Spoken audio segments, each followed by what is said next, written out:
तो alternating current and electromagnetic induction, जैसे regular class चल रहा है जो लोग पढ़ रहे देखे, इलेक्ट्रोमैग्नेटिक इंडक्शन हम लोग अलग कवर किए, एसी को अलग कवर किए, लेकिन जैसे ही मशीन पढ़े ट्रांसफार्मर जनरेटर तो आपको पता चल गया कि दोनों अलग अलग चैप्टर नहीं है, दोनों सेम चैप्टर है। ऐसा अकेला एसी का कोई एप्लीकेशन नहीं है फिजिक्स में, अकेला इलेक्ट्रोमैग्नेटिक इंडक्शन का कोई एप्लीकेशन नहीं है ना। तो वो सब हो गया। अब हम लोग थोड़ा सा मिसलेनियस टॉपिक के तहत कुछ जो इंपॉर्टेंट बातें हैं बीचों बीच में चैप्टर में, उसको थोड़ा सा हम लोग निकाल लेंगे। तो एक बार रिकॉल कर लेंगे, चैप्टर क्लास 1 लेक्चर 1 निकाल लो एसी का, अगर याद है तो अच्छी बात है, नहीं तो निकाल लो, अगर याद है तो अच्छी बात है, नहीं तो निकाल लो। लेक्चर 1 एसी का, एसी जनरेटर का नहीं, पूरे अल्टरनेटिंग करंट का पहला क्लास, एसी का पहला क्लास, एसी का पहला क्लास, एसी का फर्स्ट क्लास, एसी का फर्स्ट क्लास में सिखाया गया था, एसी का फर्स्ट क्लास में सिखाया गया था कि एसी में बहुत दिक्कत है, इसीलिए हम लोग एसी को एसी नहीं डीसी करके पढ़ते हैं। उसी में पढ़ाया गया था डीसी वाला 2 टॉपिक, एक था एवरेज वैल्यू ऑफ एसी और एक था आरएमएस वैल्यू ऑफ एसी। फिर परसों के क्लास में बताया कि एवरेज वैल्यू हम लोग नहीं लेते हैं क्योंकि एक कंप्लीट साइकिल के लिए एवरेज वैल्यू ऑफ करंट ले लो, एवरेज वैल्यू ऑफ ईएमएफ ले लो, एवरेज वैल्यू ऑफ पावर ले लो, सब जीरो आ जाता है। यही मैं पहले क्लास में बताते कि डीसी में जो वैल्यू लेते हैं वो आरएमएस का होता है। न्यूमेरिकल बनाते समय भी देखे थे, लिखा हुआ रहता मार्क्ड है 220 वोल्ट, तो वो वोल्टेज का आरएमएस वैल्यू है, जिसका वैल्यू आप लोग डिराइव किए थे। अगर आपको याद आ रहा हो कितना था, करंट का वर्चुअल या फिर आरएमएस वैल्यू था I0/√2, ईएमएफ का वर्चुअल चाहे आरएमएस वैल्यू था E0/√2, है ना। इसका प्रूफिंग क्लास में करवाया गया था। प्रूफिंग में ही राज का बात छुपा हुआ था, फिजिक्स में प्रूफिंग में ही राज की बात छुपी हुई रहती है। प्रूफिंग में आपने देख लो अपना कॉपी में I बराबर I0 sin ओमेगा टी का यूज किया था। एक बार यूज करने का मतलब है कि तुम अल्टरनेटिंग करंट को सिर्फ साइनोसॉइडल कर्व का लेते हुए डिराइव कर चुके हो, तो ये ठीक है। इसी पर 99.5% क्वेश्चन साइनोसॉइडल वेव पर ही बना करके आ गए हो, बट एसी का डेफिनेशन में ऐसा कहीं नहीं लिखा हुआ था कि एसी को साइनोसॉइडल होना जरूरी है। एसी हम लोग 8th क्लास में पढ़े, एसी का डेफिनेशन होता है करंट जिसका मैग्नीट्यूड जो है वो टाइम के साथ चेंज करे और डायरेक्शन रिवर्स कर दिया पीरियोडिकली। साइन कॉस में हो गया, अच्छी बात है, बट ऐसा थोड़ी है कि जो साइन कॉस में होगा तो ही एसी होगा। इस कर्व को मैं पहला दिन भी बताया था, इस कर्व को अगर आप ध्यान से देखते हैं तो ये भी एसी के डेफिनेशन को सेटिस्फाई कर रहा है। इस पे क्वेश्चन आता है बोर्ड्स में, जेईई में, नीट के एग्जाम में। ये भी अल्टरनेटिंग करंट है, ये भी जैसे ये ऐसा ऐसा बनाए हो साइन के तरह, तो उससे क्या, कौन बोला था तुमको साइन की तरह बनाने, और तुम लेके अपना काम चला लिया, ऐसा कोई बोला ही नहीं था ऐसे ऐसे बनाने, ये ऐसे ऐसे भी तो हो सकता है, अरे समझ में। तो इसका भी एवरेज वैल्यू इसका भी जीरो आ जाएगा, क्योंकि देख रहे हो ऊपर जितना नीचे उतना, ऊपर ऊपर नीचे उतना, तो एवरेज वैल्यू तो इसका भी जीरो हो जाएगा। बट ऐसा डायग्राम, मतलब ऐसा वेव अगर अल्टरनेटिंग करंट का हो, ऐसा वेव अगर अल्टरनेटिंग ईएमएफ का हो, तो इसका जो वर्चुअल वैल्यू है वो I0/√2 नहीं आएगा। ये प्रूफिंग से ही साफ आपको पता चल रहा होगा। प्रूफिंग करते समय अपने साइन, उसका integration, cos omega t by omega, इन सब का यूज किया था, देख सकते हो। तो वो तो तुम यूज किए थे तब आंसर आया था। तो अगर आप नहीं, हर बार नहीं यूज कर सकते ऐसा कर्व, या फिर कोई भी कर्व जो एसी के डेफिनेशन को सेटिस्फाई कर रहा हो, उसका एवरेज वैल्यू जीरो आएगा करंट का और ईएमएफ का, बट वर्चुअल वैल्यू जो है वो जीरो नहीं आएगा। वो कितना आएगा, वो किस वेव को फॉलो कर रहा है, वेव के किस इक्वेशन को फॉलो कर रहा है उस पर डिपेंड करेगा। ठीक है, जैसे कि इस वेव से समझाया हुआ है, नीट में 2 बार कम से कम आ चुका है, जेईई में सब 5 बार आ चुका है यही क्वेश्चन। ठीक है, और आना नहीं आना बड़ी बात नहीं, बड़ी बात है कि अब आप लोग 12th कुछ दिन में पास आउट हो जाएंगे, करियर का अपना तो रास्ता पकड़ना है। दिमाग में ये नहीं रहना चाहिए कि वो साइनोसॉइडल होगा यही एसी है। ऐसा कौन बोला कि साइन का कर्व फॉलो होगा तब ऐसे होगा? ये 9th क्लास 10th से सिखाया जा रहा है कि ठीक है साइन का कर्व एसी के डेफिनेशन को फॉलो करता है, बट यही एसी नहीं है, ये भी है। इसका भी एवरेज निकालेंगे वैल्यू तो जीरो आ जाएगा, बट वर्चुअल वैल्यू निकालेंगे तो कुछ दूसरा आएगा। तो वो कैसे होगा वो अभी हम लोग देख लेंगे। एक ही ग्राफ से समझाया हुआ है, बट ऐसा कुछ दूसरा तीसरा भी आए तो आपको बनाना पड़ जाएगा। ठीक है, तो मीनिंग समझ में आ गया? क्या मीनिंग समझे? 99.5% proofing, numerical, graph, NCERT, HC Verma, mains, advance, NEET इस डायग्राम से है। प्रूफिंग सब इसी से क्वेश्चन बना करके लाए हो, लेकिन ऐसा भी हो सकता था। ठीक है, तो चेंजेस कहां पर होगा रूल में वो आप लोग देख सकते हैं। तो इसमें क्लास में शायद नन मैथ्स वाले लोग भी आप लोग हैं, तो नन मैथ्स वाले लोग हैं, लेकिन इसमें 10th क्लास का कॉन्सेप्ट है, बट नन मैथ्स है तो थोड़ा सा मैथ्स का कॉन्सेप्ट इसमें यूज होने वाला है। ठीक है, तो इसमें ये स्ट्रेट लाइन का है, स्ट्रेट लाइन का स्लोप तो 9th 10th क्लास से जानते हैं, स्लोप बराबर तो y/x स्ट्रेट लाइन का हो, तो इसमें तो और दिक्कत है, उससे तो आसान ही है एक्चुअली। तो स्लोप बराबर y/x, स्लोप tan थीटा भी बोल सकते हैं, tan थीटा बराबर y/x, इसी को स्लोप कहते हैं। y/x, तो y में कितना है अगर आप देखो तो I0 है, और x में कितना है, ये कंप्लीट रिवॉल्यूशन t पर पूरा हुआ, तो ये t/2 है।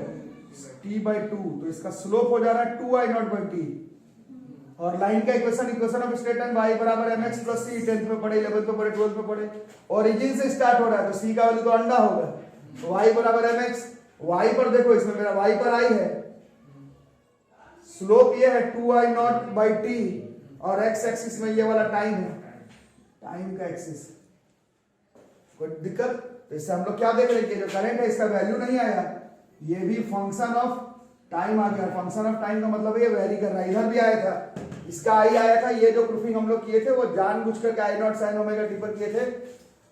और प्रोसेस अगर आपको याद है तो देख लो, मेरे को तो याद आ रहा है क्या बताया गया था। वर्चुअल वैल्यू निकालने के लिए क्या करते थे, एसी को पास करते थे एक सर्किट से, कितने भी टाइम पीरियड के लिए कर सकते थे वर्चुअल में, है ना।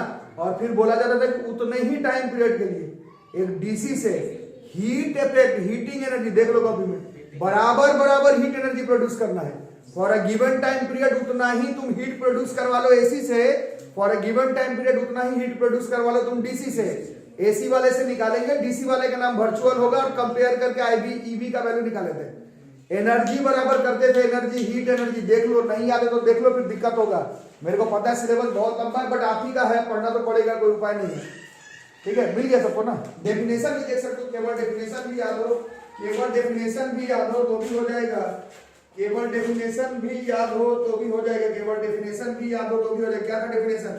It is that steady current which when pass through a circuit या रेजिस्टर जो भी हो for a given time it produce the same amount of heat वाली बात थी, है ना। एक बार उतना ही हीट प्रोड्यूस करते थे वेरिएबल वाले में से, फिर डीसी से, और फिर दोनों को कंपेयर कर जाते थे। तो इधर भी पता चला कि यहाँ पर भी जो करंट है वो वेरिएबल है, टी का फंक्शन है। इसके बाद जो लैंग्वेज है वो जो पीछे प्रूफिंग में लिखो वही वाला लैंग्वेज चलेंगे, फिर से करने का जरूरत नहीं है।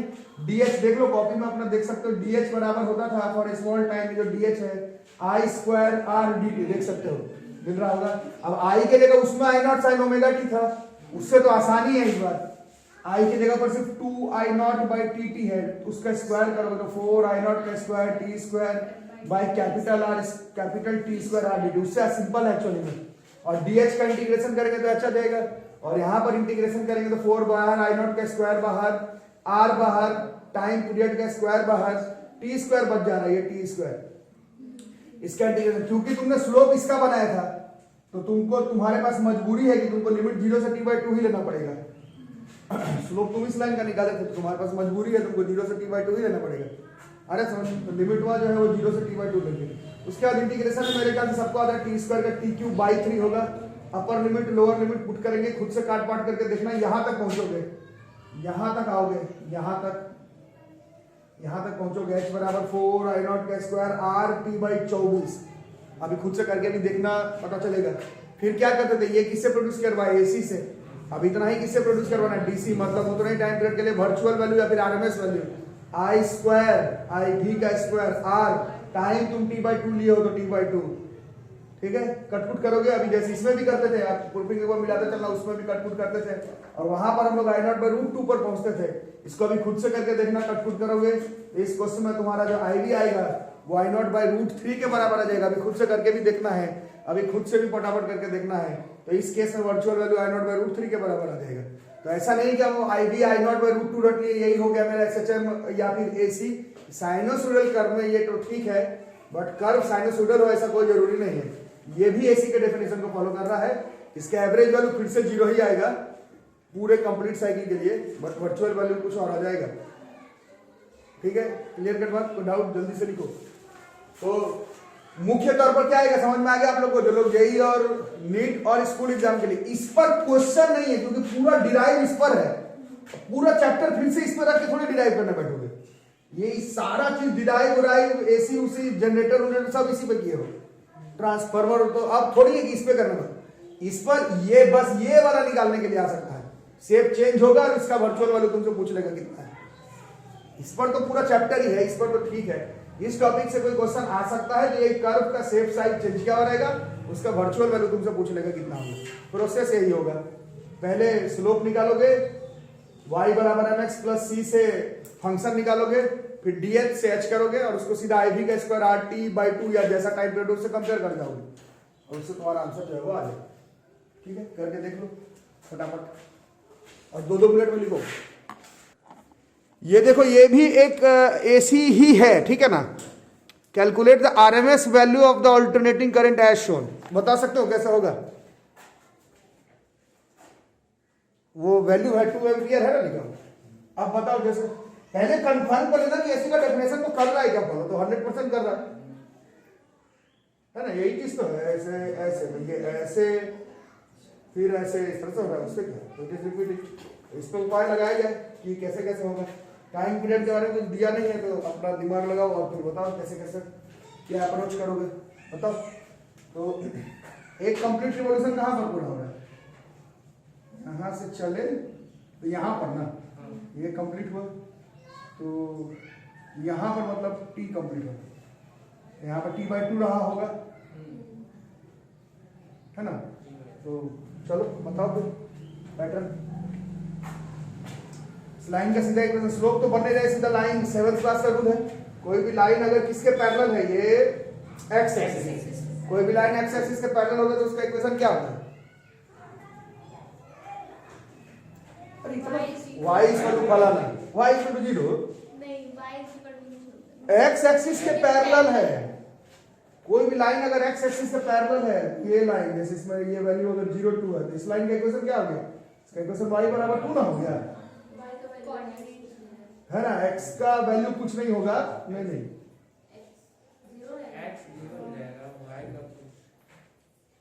हाँ ऑब्वियसली, है ना। y बराबर फलाना, x एक्सिस के पैरेलल में तो y बराबर फलाना, तो इसमें क्या हो जाएगा? इसका इक्वेशन ऑफ लाइन y में कौन है? इसमें I है, I इज इक्वल टू 2, सीधा 2, y बराबर फलाना, I इज इक्वल टू 2। और ये वेरिंग है भी नहीं, ये वेरिएबल कहाँ है? ये वेरी नहीं कर रहा है, I का वैल्यू 2 ही आ रहा है, ये वेरी नहीं कर रहा है। जब ये वेरी नहीं कर रहा है इसका मतलब क्या हो गया? हाँ मतलब ऐसे तो एसी का डेफिनेशन को फॉलो कर रहा है, बट अगर इसका वैल्यू निकालने जाएंगे तो आपको तकलीफ नहीं होगा। इसका आई भी का वैल्यू भी जो है वो घुमा फिरा के 2 ही आ जाएगा। मैथमेटिकली भी करके देख सकते हो। आई बराबर 2, अगर तुमको शौक है ऐसे ही करने का तो ऐसे तुम करते तो डीएच बराबर क्या आता है? I square R D T. तो आई स्क्वायर मतलब 4 आर डी टी, ये डीएच है, डीएच से एच निकालना है तो this is H equal to, इसका इंटीग्रेशन करेंगे 4 बाहर आर बाहर, dt का इंटीग्रेशन करेंगे 0 से t/2, तो दिस इज 4r dt का t upper limit lower limit, this is t/2, तो ये कितना हो गया? 2rt हुआ, है ना। अब ये तो AC में तुम मान के चले, तो अब DC में करो, h बराबर i स्क्वायर rt, तो iv का स्क्वायर r t/2 हो गया, तो ये r से r कट जाएगा, t से t कट जाएगा, तो ये iv का स्क्वायर बराबर कितना हो गया? ये 4 हो गया। यहाँ से iv का वैल्यू जो है वो 2 एम्पियर ही आ गया। ये वेरी कर नहीं रहा था 0 से t/2 के बीच में, इसी वजह से इस डायग्राम में ये AC का ही डेफिनेशन है। देख रहे हो ये AC है, बट इस केस में IV और जो AC है उसका वैल्यू सेम आ रहा है, मतलब AC का नहीं पीक वैल्यू के साथ सेम आ रहा है। यहाँ पर क्या था? यहाँ पर IV जो है वो पीक वैल्यू के /√2 था। यहाँ पर क्या है? यहाँ पर IV जो है वो पीक वैल्यू के /√3 है। इसमें क्या है? ये भी AC है, बट इसमें IV का वैल्यू I0 के बराबर आया, है ना। IV और I0 बराबर है, तो ऐसा ये कोई फॉर्मूला नहीं है IV बराबर I0/√2 कि ये होगा तब लेंगे। हाँ तुम्हारा पूरा syllabus IV equal to I0/√2 और EV बराबर I0/√2 पर था, सारा प्रूफिंग क्वेश्चन ग्राफ इसी पर बनाया हो। बट AC सिर्फ ये हो, इसका कोई गारंटी नहीं। AC ये हो सकता है, AC ये हो सकता है, और ये दोनों भी सिमेट्रिकल है, टेढ़ा मेढ़ा आरा तिरछा कुछ भी हो सकता है, ठीक है। तो अपना दिमाग लगा करके बनाना, इस तरह से है। ये वाला डायग्राम को थोड़ा सा फोकस करना, बाकी ये टॉपिक हो गया, ठीक। इसको कम से कम आंसर वगैरह सेटअप करके रख लो। अब ये calculate the RMS value of voltage, देखो ये जो है वो शायद ऑल्टरनेटिंग नहीं है। एक कंप्लीट रिवॉल्यूशन के बाद देख रहे हो, ये एसी का डेफिनेशन क्या होता है? मैग्नीट्यूड टाइम के साथ चेंज करे और एक डेफिनेट टाइम पीरियड के बाद वो खुद को रिपीट कर ले। तो ऐसा हो रहा है कि नहीं पता नहीं हो रहा है, लेकिन इसका भी आरएमएस निकालने के लिए बोला रूट मीन स्क्वायर। अब हम लोग बहुत दिन से आरएमएस का जो मेन मीनिंग है उसका यूज ही नहीं किए। आरएमएस का मतलब ही होता है रूट मीन स्क्वायर। मीन करो नहीं, पहले स्क्वायर करो, सबका मीन करो, फिर उसका रूट निकालो, तो वही निकाल लो बी आरएमएस। इसको 4 हिस्से में तोड़ दो, जैसे एक हिस्सा हो गया, ये 2, ये 3 और ये 4, इसमें इंटीग्रेशन करके नहीं निकालने का, ठीक है।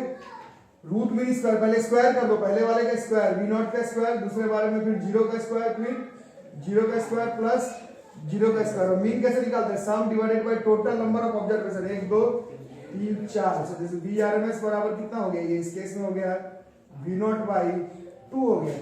इस केस में वी आर एम एस का वैल्यू वी नॉट बाई 2। ये एसी का क्वेश्चन नहीं है but R M S value का है और ये आया हुआ भी है बोर्ड के एग्जाम में। तो इसमें वैसे DH और H करके आएगा ही नहीं तुमसे, क्योंकि वो नई पैटर्न काम नहीं करेगा ना। वो ऐसे काम किया फिर इधर 0 था, फिर 0 था, फिर 0 था। तुम जो पिछला DH से H वाला कर रहे थे वो तो कर्व फॉलो कर रहा था ना, एक ही जैसा लगातार। तो एक लिमिट के लिए इंटीग्रेशन करके आंसर आ गया। इसमें कहाँ रिपीट कर रहे? तो यहाँ पर डेफिनेशन का यूज करेंगे, VRMS का जो मीनिंग है उसका इस्तेमाल करेंगे। रूट मीन स्क्वायर, सबका स्क्वायर किया, मीन के थी रूट कर दिया, आखिर तो RMS का मीनिंग यही होता है। अरे समझ, ठीक है। और ऐसा और भी क्वेश्चन आया हुआ बोर्ड के एग्जाम में, इसका बना करके खुद से देखो।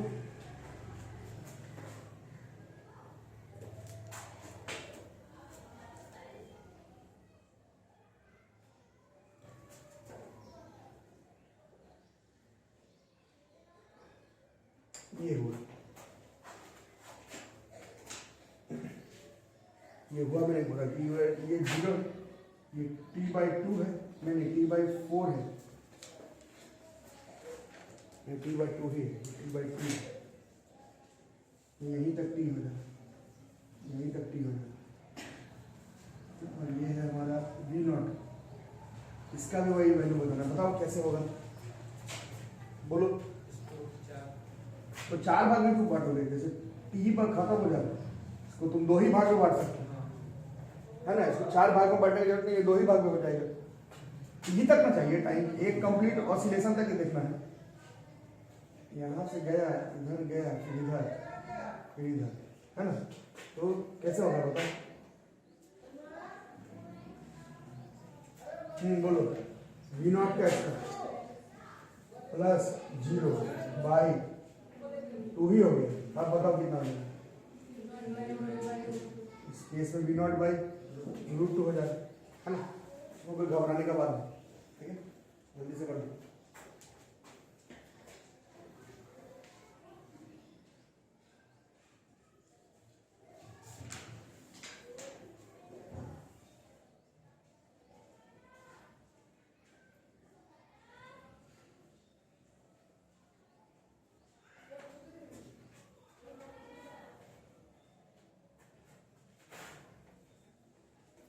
ये क्वेश्चन को देखो, ये क्वेश्चन एनसीईआरटी बुक का क्वेश्चन है, एनसीईआरटी का है। इस बार आएगा नहीं आएगा वो एक अलग बात है, बट एनसीईआरटी बुक का क्वेश्चन है। ये भी क्वेश्चन में लिखा हुआ है कि एक एसी है, क्वेश्चन में मेंशन्ड है, मैं लिखा नहीं हूं बट इस क्वेश्चन में मेंशन किया गया है। The alternative current in a circuit is described as shown. The alternating current in a circuit is described as shown। इसी डायग्राम पर तुमको आरएमएस करंट कितना होगा, कहाँ होगा, इस ग्राफ पर दिखाना। कैसे निकालोगे बताओ? IRMS कैसे निकाला जाए? ये कंप्लीट ऑसिलेशन यहाँ पे पूरा होगा ऐसे, है ना। तो बताओ IRMS कैसे निकाला जाए? बोलो बोलो बोलो बोलो बोलो। हाँ, 1 का स्क्वायर प्लस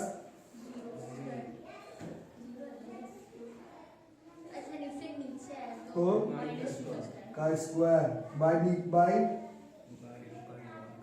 ऊपर का तो बात खत्म हो गया। यहाँ से यहाँ तक एक कंप्लीट ऑसिलेशन एक है, ऊपर का मेरे को क्या करना, बाई 2।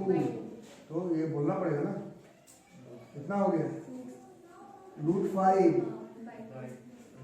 √5 बाई 2, तो √2.5 है ना। 2.56 का रूट होता है 1.6, 16 16 256, तो ये 1.6 से थोड़ा कम आएगा, 1.5 कुछ एम्पियर, ठीक है। इसको इसी ग्राफ पे शो करना। एक तक तो है, तो 1.5 वाला एम्पियर कहाँ पर? वो यहाँ पर होगा। यहाँ से आप लोगों को ये चैप्टर आ जाएगा समझ में। ये 2 इधर होता, 1 इधर होता, तो ये वाला जो है ये बिल्कुल स्ट्रेट लाइन चलता है, यही आरएमएस है। क्यों? क्योंकि आरएमएस वैल्यू जो है वो डीसी है, डीसी ये एसी है, और इस एसी को हम लोग आरएमएस वैल्यू से डिनोट करेंगे लगभग 1.5 के करीब करीब आ रहा है। तो ये आरएमएस वैल्यू, यही इस चैप्टर का समरी है। एसी से हिसाब चलता नहीं है, हम लोग को पूरा चैप्टर डीसी के मदद से चलाना पड़ता है, ठीक है। तो आरएमएस वैल्यू कैसे भी निकालेंगे, ठीक। नेक्स्ट टॉपिक है वॉटलेस करंट। वॉटलेस करंट पढ़ने के लिए पावर ऑफ एन एसी निकाला गया था, डिराइव एक क्लास में सिर्फ डिराइव हुआ था, फिर एक दिन न्यूमेरिकल किए थे, पावर में पावर फैक्टर वगैरह टर्म भी आया था, है ना। तो वो सब टॉपिक आ गया था आप लोगों का, इसको निकालो फटाफट।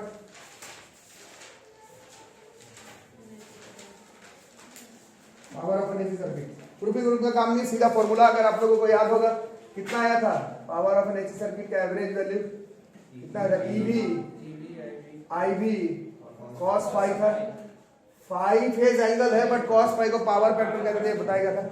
और इस पूरे चैप्टर का समरी था कि हम लोग इन सारे को एलआर सीआर एलसीआर को ईवी को आईवी को रोटेटिंग वेक्टर के फॉर्म में इस्तेमाल करके पढ़े थे।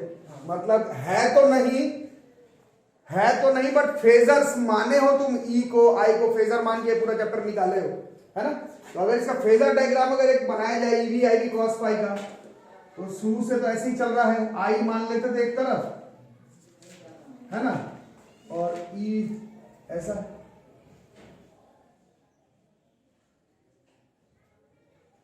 ऐसा ये एक्स एक्सिस में, ठीक है। ये ईवी आईवी कॉस फाई, ठीक।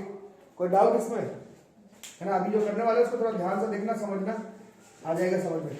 अब ना I is a vector quantity, ना E is a vector quantity, but you have represented these as phasors. Phasors are rotating vector. You have used almost all the rules of vectors, parallelogram law, vector addition से लेकर के resolve resolution सब कर लिए हो, है ना। तो phasors are rotating vectors। तो वेक्टर के फॉर्म में बहुत सारे चीज का यूज किया, एक छोटा सा चीज का और इस्तेमाल करेंगे। ये डायग्राम बना लिए, इसमें ईवी आईवी और फाई जो है वो दिख रहा है। अब इसको एक्स एक्सिस के तरफ ये आईवी है, इसको अगर रिजॉल्व करते हैं किसको, आईवी को, तो वही पुराना वेक्टर वाला rule, angle arrow angle arrow angle arrow के साथ वाला कॉस कंपोनेंट, है ना, और angle arrow angle arrow angle arrow के सामने वाला साइन कंपोनेंट। ये आईवी का साइन फाई हो गया, बोलो कोई दिक्कत, ठीक है। अब बड़े मजे की बात आपको पता चले, कुछ है इस टॉपिक में, कुछ पढ़ना नहीं है, सिर्फ एक थिंग्स टू रिमेंबर, एक टर्म टू रिमेंबर है। Average power of an AC circuit का फॉर्मूला था ईवी आईवी कॉस फाई। ध्यान से देखोगे तो इसी लाइन पर EV into IV cos phi, मतलब इन्हीं दोनों को मल्टीप्लाई करने पर हमारा पावर का वैल्यू निकल जाएगा। 10th क्लास तक और अभी 12th क्लास में भी पढ़े हैं, पावर बराबर वोल्टेज इंटू करंट होता है।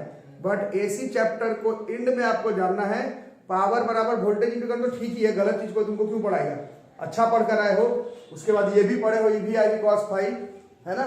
फाइनल समरी ये है कि करंट को अगर तुम रोटेटिंग वेक्टर मान रहे हो, जो कि तुम माने ही हो पूरे चैप्टर में, तो इसका साइन कंपोनेंट का पावर प्रोड्यूस करने में कोई रोल प्ले नहीं होता है। वर्चुअल वैल्यू ऑफ करंट के साइन कंपोनेंट को ही हम लोग वॉटलेस करंट कहते हैं।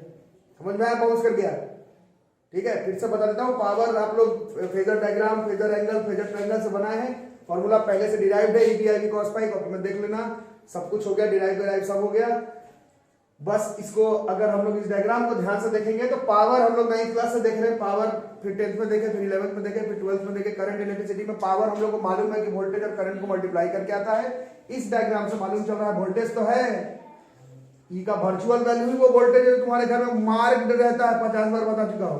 बट करंट का अगर आप ध्यान से देख रहे हैं, करंट को अगर तुम रोटेटिंग वेक्टर फेजर कंसीडर करते हो तो इसका केवल कॉस कंपोनेंट ही इसके साथ मल्टीप्लाई करके पावर ले आएगा। इसका साइन कंपोनेंट का power of an AC circuit में कोई रोल प्ले नहीं है। वॉटलेस करंट सिर्फ वर्चुअल आईवी वर्चुअल वाले करंट के साइन कंपोनेंट को, साइन कंपोनेंट का average power of an AC circuit, of an AC में कोई कंट्रीब्यूशन नहीं है, कोई कंट्रीब्यूशन नहीं है। सो देयरफॉर क्या, आई भी साइन फाई इज कॉल्ड, बड़ा मजेदार कॉन्सेप्ट है। करंट है बट इसका पावर, पावर का यूनिट वॉट है, वॉटलेस है। करंट तो है बट पावर में कंट्रीब्यूशन नहीं है। IV sin phi is called wattless current। Her chapter में काम नहीं आता है। एक्चुअली में आपके भैया दीदी लोग भी पास आउट होंगे, आप लोग भी कुछ दिनों में पास आउट होंगे, आप लोग भी जब बड़े हो जाओगे कुछ करियर में आगे करोगे तो देखना 11th क्लास में फिजिक्स याद रहता है, मतलब वो समझा हुआ रहता है। 12th में बहुत सारी चीज सिर्फ किताबी नॉलेज वाली है, उतना पकड़ बच्चों का नहीं रहता है। इस वजह से आज पढ़े परसों यूनिट टेस्ट होता है तो लिख दोगे, बट लाइफ भर किसी को IV cos phi याद रह जाए, IV sin phi ये नहीं होता है, बट फ्रिक्शन याद रहता है, coefficient of restitution, work, energy, power, force. आप इंजीनियर बने, डॉक्टर बने, किसी भी फील्ड में आगे जाए, फोर्स एकदम बताओगे क्या होता है। IV sin phi is wattless current, ये शायद ही आपको याद रहे। तो 12th का फिजिक्स इसी तरह का है, कुछ चीजें आपको बस इस तरह से याद रखना है कि परीक्षा में काम चल जाए। देखो वाटलेस करंट के बारे में बोर्ड्स के एग्जाम में कई बार आया है, नीट वगैरह में थ्योरेटिकल क्वेश्चन आया है वाटलेस करंट पर कि क्या, क्यों, क्या, किस लिए, और मेंस वगैरह में कभी कभी इस पर न्यूमेरिकल है। In an AC circuit instantaneous value of EMF and current are given by E बराबर E0 sin omega t, I बराबर I0 sin omega t minus phi, है ना। In one cycle of AC the average power consumed by the circuit and wattless current are respectively कितना हो जाएगा, है ना। तो ये E बराबर E0 sin ओमेगा t, तो इससे एटलीस्ट E0 पता चल रहा है 100 वोल्ट है। I बराबर I0 sin ओमेगा t, तो I0 भी पता चल रहा है 20 एम्पीयर, और फाई का वैल्यू भी पता चल रहा है, that is pi by 4 I0 sin omega t plus pi minus phi plus minus phi. ठीक है, तो E0 मालूम है, I0 मालूम है, और फाई की वैल्यू भी मालूम चल रहा है, पाई बाई 4। एवरेज पावर का फॉर्मूला रटे हम लोग, क्या था, EV IV cos फाई, और वैसे EV कितना होता है, EV बराबर होता है E0 by √2 I0 by √2 cos phi, है ना। तो E0 तो है भाई 100 इंटू 20 बाई 2, और cos 45 इज 1 बाई √2, ये 10 बार में कट गया, कितना हो गया 1000 बाई √2, तो 1000 बाई √2 एक ही ऑप्शन में है, सी पे मारे वॉट, बात खत्म। बट ये टॉपिक तो पढ़ नहीं रहते, आज का मेन टॉपिक तो हमारा वाटलेस करंट था। वाटलेस करंट अभी बताएं, वाटलेस करंट किसको कहा जाता है, वाटलेस करंट किसको कहा जाता है, अभी बताएं वाटलेस करंट किसको कहा जाता है। वाटलेस करंट इज IV का साइन कंपोनेंट को बोला जाता है। IV बराबर खुद I0 बाई √2 है इंटू साइन फाई, I0 तो था कितना 20 था ना, 20 बाई √2, और साइन फाई है 45 है, इसे ज्यादा दिक्कत नहीं, 1 बाई √2 ही हो रहा है, 20 बाई 2, दिस इज 10 एम्पियर। ठीक है, दिस इज मतलब सी ऑप्शन इज सही। तो this is wattless current. Wattless current AC में करंट का भी नहीं, वर्चुअल वैल्यू ऑफ करंट का साइन कंपोनेंट है, और उसको वाटलेस हम लोग इसीलिए कहते हैं क्योंकि average power of an AC में IV का साइन कंपोनेंट कोई रोल प्ले नहीं करता इस वजह से। ठीक है, इसको फटाफट लिखो। तो क्वेश्चन क्या रहा है, सब आया हुआ बोर्ड्स के एग्जाम में, एयर कोर कॉइल है, मतलब एक इंडक्टर है कॉइल, और एक इलेक्ट्रिक बल्ब है, बल्ब में रेजिस्टेंस होगा LR है, इसको किसमें लगाया गया है, सीरीज में, पूरा सिलेबस ही सीरीज में था। Across 220 volt 50 hertz AC source है, इसको ध्यान में रखेंगे, और वो बल्ब ग्लो कर रहा है with some brightness, bulb glow कर रहा है। अब एक और कैपेसिटर लिए, और फिर सीरीज में LR के साथ लगा दिए, मतलब वो LCR का क्वेश्चन बन गया। बल्ब का ब्राइटनेस बढ़ेगा घटेगा सेम रह जाएगा, एक्सप्लेन जस्टिफाई बताना क्या हो सकता है। ठीक है, तो सोच के बताओ क्या हो सकता है, जल्दी से सोचो और बताओ।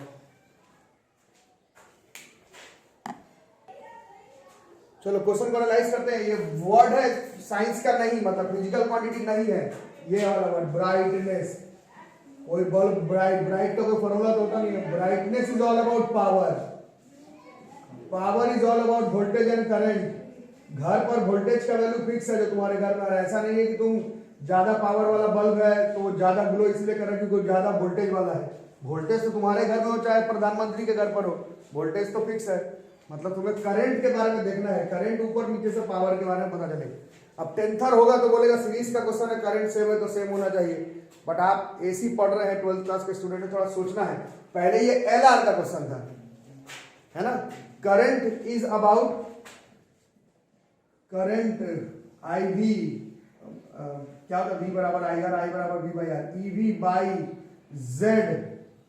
पहले एल आर का केस है, एल आर में जेड कैसे निकलता था, अंडर रूट क्या था, आर का स्क्वायर प्लस एक्सएल का स्क्वायर। पहले एल आर का क्वेश्चन था, अब ये एल सी आर का हुआ। अब ये करंट मेरे को पता नहीं है, ईवी तो सेम आएगा, जेड मोस्ट प्रोबेबली का जेड चेंज होने वाला है, और इसका जेड कितना हो जाएगा, अंडर रूट क्या होता था एलसीआर में, आर का square plus XL minus XE, या फिर एक्सई माइनस एक्सएल का होल स्क्वायर। तो आप थोड़ा सोचो, पहले तो एक्सई का वैल्यू 0 था ही नहीं, अब तुम सी लगाए हो, सी लगाने के बाद उसमें एक्सई आ गया, एक्सई आया बट वो एक्सएल में से माइनस पर है, तो रेजिस्टेंस का वैल्यू बढ़ा कि घट गया, सोच के क्या बोलो, सोच के बोलो। पहले सिर्फ एक्सएल था, अब एक्सएल माइनस एक्सई है,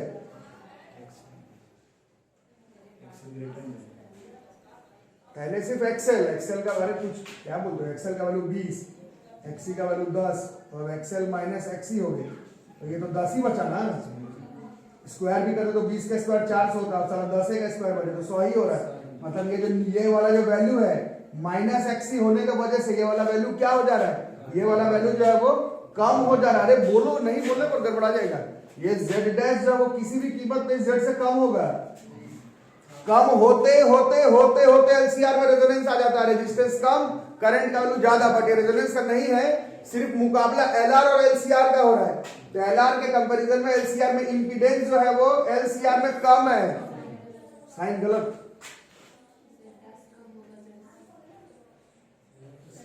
जेड डैश कम होगा, जेड ज्यादा होगा, ठीक है, क्लियर है। और इंपीडेंस कम तो करंट का वैल्यू क्या हो जाएगा, therefore IV डैश जो है बॉस वो ज्यादा होगा इधर वाला IV से, इसका मतलब करंट हुआ ज्यादा, वोल्टेज तो फिक्स आ रहा है, बट जैसे ही तुम उस सर्किट में कैपेसिटेंस घुसेड़ दिए हो तो करंट का वैल्यू कम हो जा रहा है, और करंट का वैल्यू कम नहीं, रेजिस्टेंस का वैल्यू कम हो जा रहा है, इंपीडेंस का वैल्यू, और करंट का वैल्यू जो है ज्यादा हो रहा है, और करंट का वैल्यू ज्यादा हो जाने से पावर ज्यादा हो जाएगा, पावर ज्यादा होगा तो बल्ब विल ग्लो ब्राइटर। ये एक्सप्रेशन का आंसर हो जाएगा, 50 बार पूछा जा चुका है बोर्ड्स के एग्जाम में, समझ में आया कि फिर से बताओ, आ गया, लिखो फटाफट।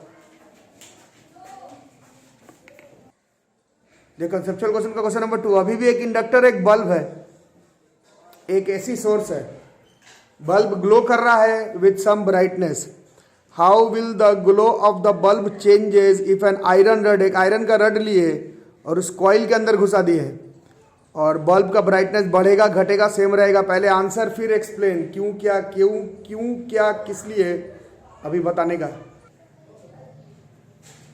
चलो सोच लिए तो सोच लिए, नहीं तो टॉपिक निकालो, inductance of a long solenoid, topic निकालो, inductance of a long solenoid. यहाँ पे सेल्फ इंडक्शन पढ़ाया था, सेल्फ इंडक्शन में एक ही प्रूफिंग था तुम्हारा, सेल्फ इंडक्टेंस में only one proofing, self inductance में only one proofing, inductance of a long solenoid. जल्दी जल्दी जल्दी जल्दी जल्दी जल्दी जल्दी, म्यूचुअल नहीं सेल्फ, म्यूचुअल नहीं self, self self self self, हाँ, inductance of a long solenoid formula बताओ, हाँ, inductance of a long solenoid का फॉर्मूला बोलो, म्यू नॉट, हाँ, capital N square, A by, चलो ए बाई एल, ये था। अब देखो ये म्यू नॉट पे गेम है, ठीक है, जैसे इसमें आयरन का रड घुसाओगे तो ये क्या हो जाएगा, ये पहले भी बता चुका हूं, इलेक्ट्रोस्टैट चैप्टर में पढ़े, म्यू नॉट तो रहा नहीं इसके अंदर, अब एयर कोल्ड कॉइल नहीं बनाइए, अब ये इसके अंदर रड घुसा दिया तो कुछ होगा, म्यू का value N square A by L, जैसे एप्सिलॉन था उस चैप्टर में, पहला चैप्टर में, इसमें म्यू नॉट नहीं होगा, म्यू हो जाएगा क्योंकि एयर कॉइल रहा नहीं, अब इसके अंदर सॉफ्ट आयरन कोर घुसा दियो, तो ये म्यू जाएगा कि म्यू नॉट जाएगा, एयर से, अरे यार कितने बड़े की चीज बताइए, एप्सिलॉन बाई एप्सिलॉन नॉट के था, याद होगा आप लोगों को, ये के था उसमें डाइलेक्ट्रिक कांस्टेंट, इसका वैल्यू 1 था, एयर था, बाकी किसी का भी हो, जैसे पानी का यहीं से चैप्टर स्टार्ट हुआ था 80 था, याद आ रहा, भूल गए वो सब, सबसे कम ये जो डाइलेक्ट्रिक कांस्टेंट है, सबसे कम इसका वैल्यू जो होता है वो एयर का होता है। वैसे ही यहां पर इसको हम लोग डाइलेक्ट्रिक कांस्टेंट तो नहीं कहते, बट कांस्टेंट ऑफ परमिएबिलिटी बोला जाता है इसको। इसका वैल्यू भी सबसे कम जो होता है वो एयर का होता है। अब जैसे दूसरा, चौथा, 10वां, 12वां, 15वां मीडियम लगाओगे, वो जो वैल्यू है वो ज्यादा हो जाएगा, है ना। ये किसी भी कीमत पर ये जो म्यू का वैल्यू है ये म्यू नॉट से ज्यादा होगा, जिसके वजह से ये जो एल डैश है वो एक्चुअली में एल से ज्यादा होगा। ठीक है, एल ज्यादा है तो जो एक्सएल की वैल्यू है, एक्सएल मतलब एक्सएल डैश जो है वो एक्सएल से ज्यादा होगा। एक्सएल ही हो रहा था ना। हाँ, तो इसमें भी जो जेड निकालते थे वो क्या होता था, क्या था फॉर्मूला इसमें, एल आर का क्वेश्चन, जेड बराबर क्या था, एक्सएल का स्क्वायर प्लस आर का स्क्वायर। तो पहले तो ये होता है, बाद में ये जो जेड डैश है वो ये बढ़ा वाला ये एक्सएल डैश का स्क्वायर प्लस आर का स्क्वायर। बोलने का मतलब ये जेड डैश जो है बॉस वो जेड से ज्यादा हो जाएगा, और आई भी बराबर होता है ई वी बाई जेड। तो ये जेड बढ़ रहा है, करंट का वैल्यू घट जाएगा, और करंट का वैल्यू घटा तो इस केस में बल्ब विल ग्लो डिमर, ये इस क्वेश्चन का आंसर हो जाएगा। समझ में कुछ आ रहा है कि बाउंस कर रहा है, बल्ब विल ग्लो डिमर, इसमें बल्ब जो है वो डिम कर जाएगा। जैसे ही वो एयर वाला कॉइल के साथ अंदर सॉफ्ट आयरन कोट डाल देते हो तो वहां पर तुम्हारा ब्राइटनेस बढ़ने वाला नहीं है, ब्राइटनेस का वैल्यू जो है वो घटने वाला है। ठीक है, वो फटाफट बनाओ। हाँ, इलेक्ट्रोस्टैट से पढ़े थे जैसे एप्सिलॉन बाई एप्सिलॉन नॉट बराबर डाइलेक्ट्रिक कांस्टेंट, वैसे ही इस चैप्टर में म्यू बाई म्यू नॉट बराबर म्यू आर। ये अब बोलोगे अलग से क्यों नहीं पढ़ाई गई, ये अलग से इसलिए नहीं पढ़ाई गई क्योंकि यहाँ पे एक पूरा टॉपिक था क्लासिफिकेशन ऑफ मैग्नेटिक मटेरियल, उसमें पढ़ाना था। बट थोड़ा कॉमन सेंस भी लगा सकते हैं, जैसे epsilon by epsilon not dielectric constant, वैसे ही म्यू बाई म्यू नॉट बराबर, इसको डाइलेक्ट्रिक कांस्टेंट तो नहीं, रिलेटिव परमिएबिलिटी बोला जाता है। तो जैसे इसमें भी एप्सिलॉन बराबर किसी दूसरे मीडियम का के एप्सिलॉन नॉट हो जाता था, इसमें भी क्या हो जाएगा, म्यू बराबर mu R into mu naught. और जैसे डाइलेक्ट्रिक कांस्टेंट सबसे कम एयर का था 1, बाकी मीडियम का 10, 20, 30, वाटर का 80 था, वैसे ही ये म्यू आर का, म्यू नॉट का सबसे कम वैल्यू जो है, मतलब म्यू आर का सबसे कम वैल्यू एयर के लिए 1 होगा, बाकी कोई भी मीडियम के लिए जो है वो म्यू का वैल्यू म्यू नॉट से ज्यादा ही आएगा। ठीक है, और एक बार वो ज्यादा के वजह से एल ज्यादा, एल के वजह से एक्सएल ज्यादा, एक्सएल की वजह से इंपीडेंस ज्यादा, और इंपीडेंस के ज्यादा होने की वजह से करंट कम, और करंट कम होने की वजह से पावर कम, और पावर कम होने की वजह से अचानक से आपको बल्ब जो है वो डिम करता हुआ दिखेगा। सेम देखो, ये बोर्ड्स 2014 का क्वेश्चन है, सीबीएसई बोर्ड्स। एक कैपेसिटर है सी, एक वेरिएबल रेजिस्टर आर, एक bulb B R connected as shown, the bulb glows with some brightness. यहाँ पर भी बल्ब जो है वो कुछ ब्राइटनेस से ग्लो कर रहा है। How will the glow of the bulb changes if a dielectric slab is introduced between the plates of the capacitor keeping resistance R to be same। बहुत दिन पहले इलेक्ट्रोस्टैट्स पढ़े थे, याद है या फिर नहीं पता नहीं, बट कैपेसिटर का सबसे इंपॉर्टेंट प्रूफ दैट में से था, कैपेसिटर का कैपेसिटेंस आता था A epsilon naught by D, और जैसे ही उसमें एक डाइलेक्ट्रिक स्लैब को पुट कर देते थे तो उसका कैपेसिटेंस आता था K A epsilon naught by D, K times बढ़ जाता था। उसमें भी दो प्रूफिंग था, पूरे में फुल करने पर K epsilon naught by D, और आधे अधूरा पर पुट करने पर उसका अलग फॉर्मूला था। याद आ रहा है, सब गोल हो गया, गोल हो गया तो घर पे पढ़ो, क्योंकि कैपेसिटर आपका टॉप 1 टॉपिक में से है। 11 12 मिलाकर के कोई एक टॉपिक जो कि कंफर्म आपके परीक्षा में आने वाला है वो कैपेसिटर है। आप इतना नहीं बोल सकते कि हम कैपेसिटर भूल गए। आप वॉटलेस करंट हो सकता है भूल जाए, आप हो सकता है म्यूचुअल इंडक्टेंस ऑफ स्क्वायर के अंदर स्क्वायर का फॉर्मूला भूल जाइए, चल सकता है, बट आप कैपेसिटर भूल जाइए नहीं चलेगा, है ना। तो कैपेसिटेंस डाइलेक्ट्रिक स्लैब में पुट करने पर K टाइम्स ऑफ ओरिजिनल वाले कैपेसिटेंस का हो जाता था। जहां पर ये पढ़ाया गया था, पहले चैप्टर में था, वहां पर बताया गया था कि जानबूझ करके डाइलेक्ट्रिक स्लैब को प्लेस करवाया जाता है, उससे कैपेसिटेंस ऑफ कैपेसिटर का वैल्यू इंक्रीज कर जाता है, इसीलिए माइका का बना हुआ रहता है आपका डाइलेक्ट्रिक स्लैब। ये पहले पढ़ाया गया, आपको नहीं याद एक बार देख लेना, ठीक है। बट बोलने का मतलब है कैपेसिटेंस का वैल्यू इंक्रीज कर जाएगा। एक बार कैपेसिटेंस का वैल्यू बढ़ा तो एक्सी बढ़ जाएगा, एक बार एक्सी बढ़ा तो ये सी आर का है तो आर प्लस एक्सी का स्क्वायर होता है ना, तो एक बार ये एक्सी बढ़ा तो ये z का वैल्यू भी जो है वो क्या हो जाएगा, z का वैल्यू बढ़ेगा, z का नहीं, एक मिनट थोड़ा सोचना पड़ेगा, कैपेसिटेंस इधर बढ़ रहा है ना, इधर बढ़ रहा है, मेरे को बल्ब के अक्रॉस का ब्राइटनेस चाहिए, थोड़ा सा सोचना पड़ेगा।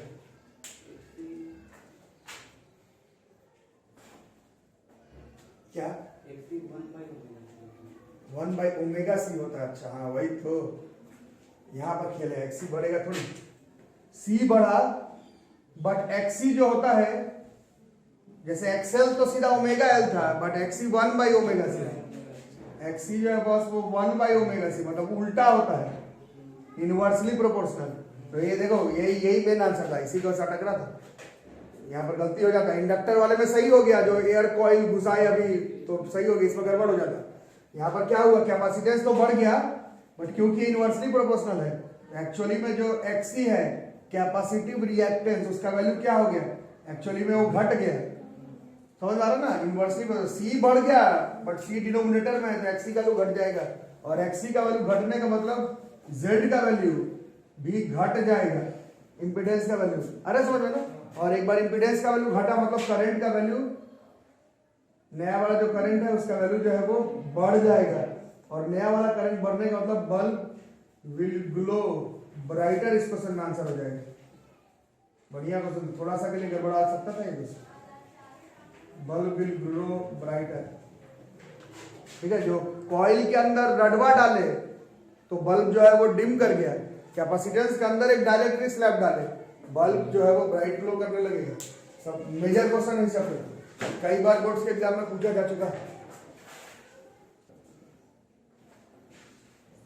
इसी में नंबर, इसमें नहीं, एल आर में, मतलब एल वाले क्वेश्चन में बच्चों नोट, मतलब ऐसे नोट भी नहीं, वीडियो में रहेगा, शॉर्टकट में लिख करके रखना, भूल जाओगे तो तुम्हारा दिक्कत होगा।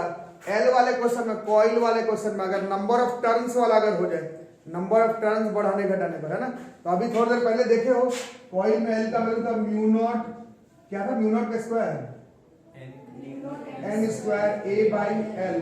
तो अगर नंबर ऑफ टर्न्स बढ़ाते हो तो ये एल का वैल्यू बढ़ेगा, एल बढ़ेगा तो एक्सएल भी बढ़ेगा, एक्सएल बढ़ेगा तो जेड का वैल्यू भी बढ़ेगा, और जेड का वैल्यू बढ़ा तो आईबी का वैल्यू घटेगा, आईबी का वैल्यू घटा तो पावर का वैल्यू घटेगा, पावर का वैल्यू घटा तो बल्ब विल ग्लो डिमर होगा। अगर हम लोग नंबर ऑफ टर्न्स, अगर एलआर का क्वेश्चन हो, एलआर का क्वेश्चन हो, एलआर के क्वेश्चन में जबरदस्ती नंबर ऑफ टर्न्स बढ़ाओगे तो बल्ब विल ग्लो डिमर, इस क्वेश्चन में आंसर हो जाएगा, याद रहेगा, ठीक है। ये सबको एकदम फटाफट एक जगह पे लिख करके रखो, एक जगह पर लिखो, इस जगह पे लिखो, फिर भूल जाओगे, शॉर्टकट में ही लिखो, बट एक जगह पे लिख के रखो, लिखो फटाफट एक जगह पे लिख लो, फिर एक दो ग्राफ बना लेते हैं, ये हो गया।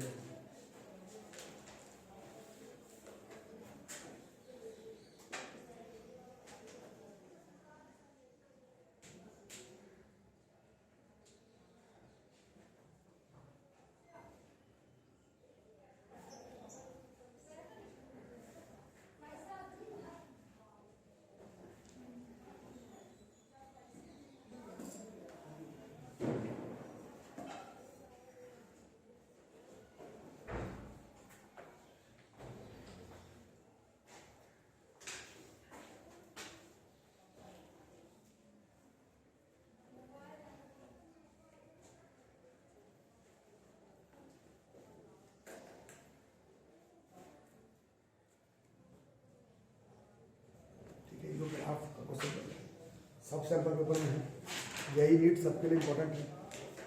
ड्रॉ द ग्राफ, दिखा दो, ये वाला लिख लिया,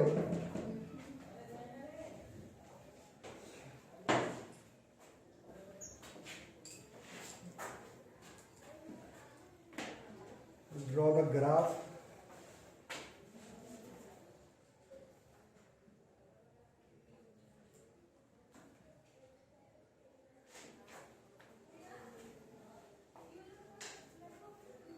showing the variation of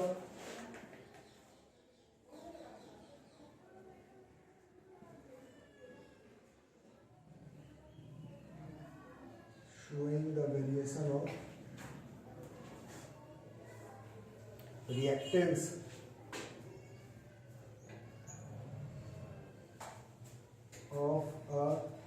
question capacitor,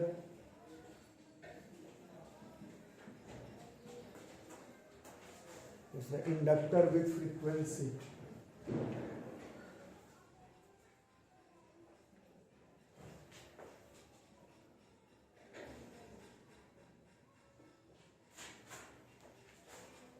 open AC circuit.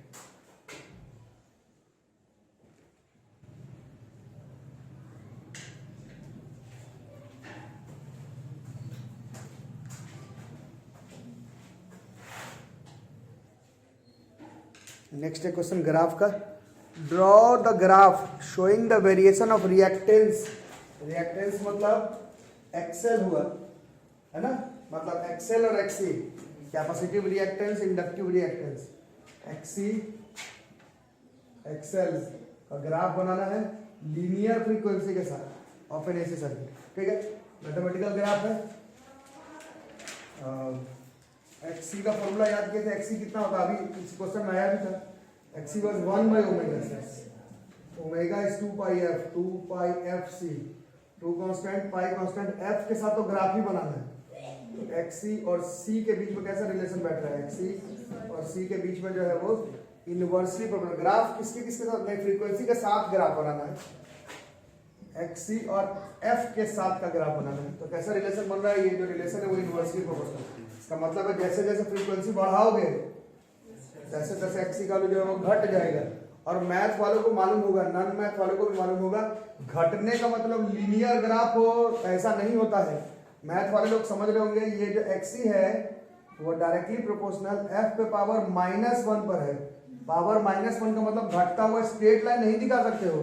Straight line तो सिर्फ पावर 1 पर ही होता है, पावर -1 भी हाइपरबोलिक ही ग्राफ बनेगा। घटने का मतलब ये नहीं कि एक्सी एफ बढ़ रहा है और एक्सी घट रहा है, ये ग्राफ नहीं चलेगा मैथ्स में। ये लीनियर का ही ग्राफ होता है, पावर -1 में हाइपरबोलिक ग्राफ ही बनेगा। समझ आ रहा है ना क्या बोल रहा हूँ?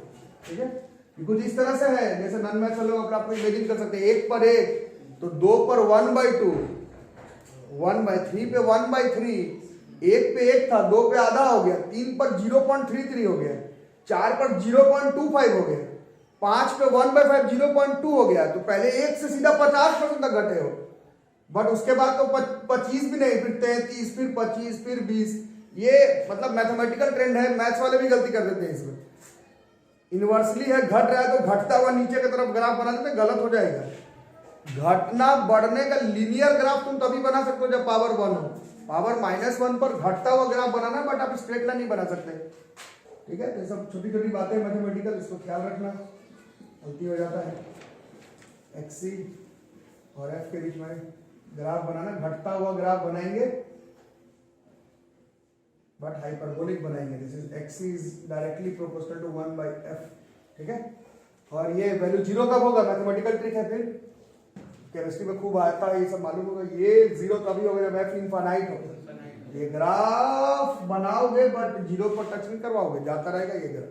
ठीक है, और f एक्सेल और f का क्या कहते हैं, ये तो आसान है। एक्सेल बराबर ओमेगा एल, ओमेगा एल बराबर 2 पाई एफ एल।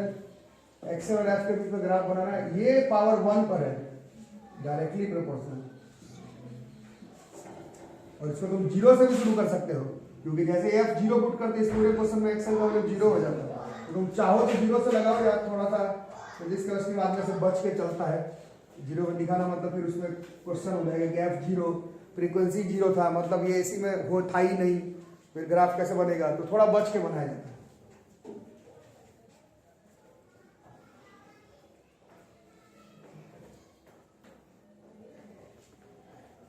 अच्छा, एक बार बोर्ड्स के एग्जाम में 2014 में, वीडियो में भी सब ध्यान से देखते रहना, टेस्ट के समय एक बार रिवाइज भी कर लेना। बोर्ड्स 2014 में एक्सी का 1/ओमेगा सी से ग्राफ पूछा था, सी के साथ नहीं। जैसे सी के साथ मतलब एक्सी और जो तुम एफ का ग्राफ बनाए हो वो एक्सी और 1/f का ग्राफ दिया हुआ था। डायरेक्टली और सीधा लाइन बनता है, ये f के साथ इनवर्सली प्रोपोर्शनल हो जा रहा है। 1/ओमेगा सी के साथ ही अगर देखा जाए तो डायरेक्टली प्रोपोर्शनल है। c के साथ या ओमेगा के साथ इनवर्सली है, 1/ओमेगा के c के साथ तो ये डायरेक्टली प्रोपोर्शनल हो जाता है, स्ट्रेट लाइन। मतलब बहुत लोग का गलत हो गया था एक तो थोड़ा मैथमेटिकल भी थोड़ा देख के करना कि क्या पूछ रहा है। ओमेगा सी के साथ तो ठीक है, बट 1/ओमेगा सी क्वेश्चन में दिया तो फिर डायरेक्टली हो जाएगा। थोड़ा समझ करके करना। तो यहां पर ये चैप्टर हो गया खत्म ना। एसी एक चैप्टर है, इलेक्ट्रोमैग्नेटिक इंडक्शन, वो सब मिला जुला करके है। AC, electromagnetic induction, self induction, mutual inductance, फिर जनरेटर और ट्रांसफार्मर, ये सब मिला करके हमारा ये पूरा चैप्टर खत्म। अगर आप लोग ईएम वेव का टेबल याद कर लेते हैं तो ऑप्टिक्स अगले क्लास से स्टार्ट हो जाएगा।